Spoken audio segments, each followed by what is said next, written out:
Hi, I'm Robin Winton from the Cullman Tribune. I'd like to read to you today the Disney book, The Lion King. As the morning sun rose high over the African plain, animals and birds gathered at the foot of Pride Rock. This was a very special day. The animals bowed when they saw the new prince, Simba, before them. King Mufasa and Queen Sarabi watched as Rafiki, the wise baboon, presented their newborn son to the kingdom. Simba grew into a playful and curious cub. Early one morning, Mufasa brought Simba to the top of Pride Rock. "Everything the light touches is our kingdom," he told his son.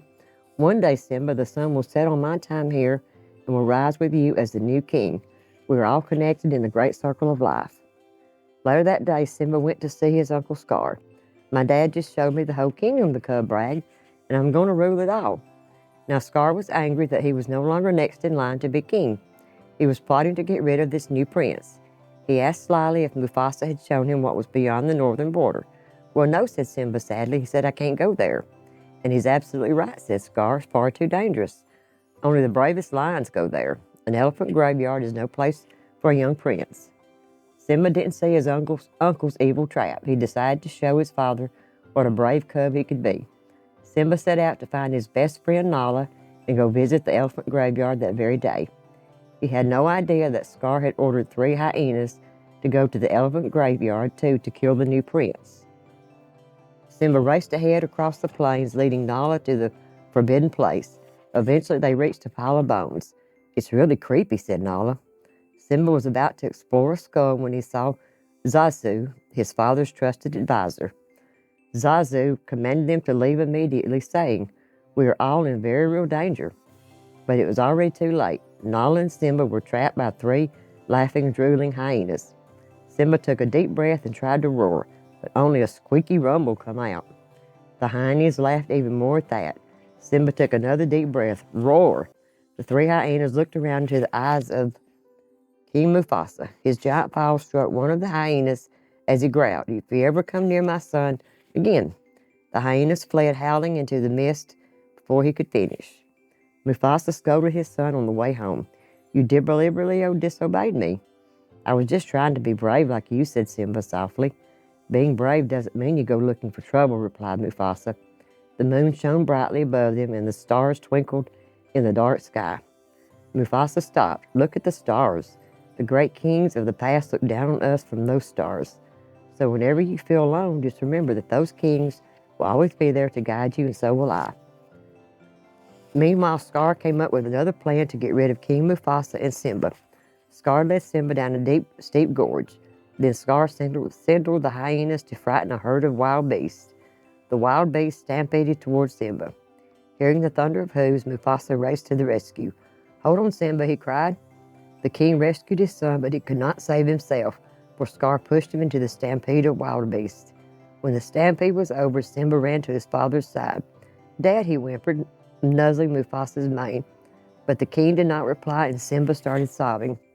"Simba," said Scar slowly, "what have you done? The king is dead, and if it weren't for you, he'd still be alive. What will your mother think? Run away, Simba, run away and never return." Heartbroken, poor Simba ran away as fast as he could. Scar was certain that Simba would never come back. He returned to take the royal throne at Pride Rock for himself. Meanwhile, Simba was far away from the Pride Lands.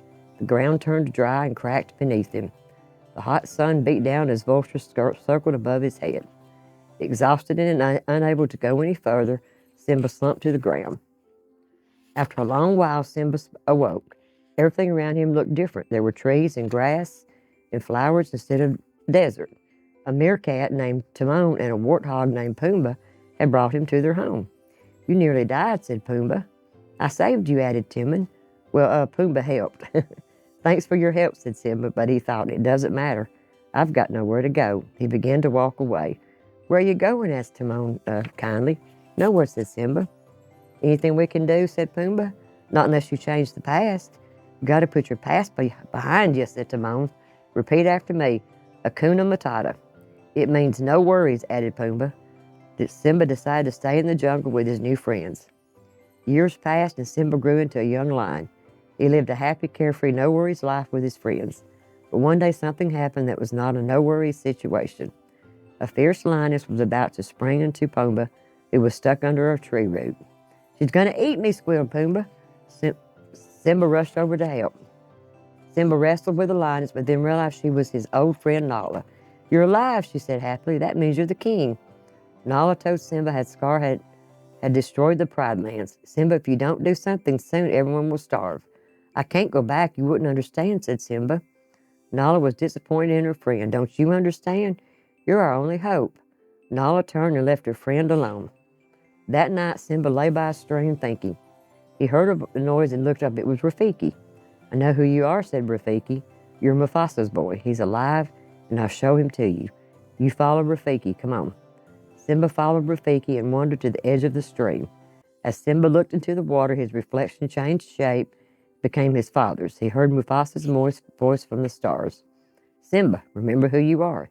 You are my son and the one true king." Then the reflection and Rafiki disappeared. "I am going back," decided Simba. Meanwhile, back at the Pride Lands, storm clouds had gathered, and a lightning bolt scorched the earth.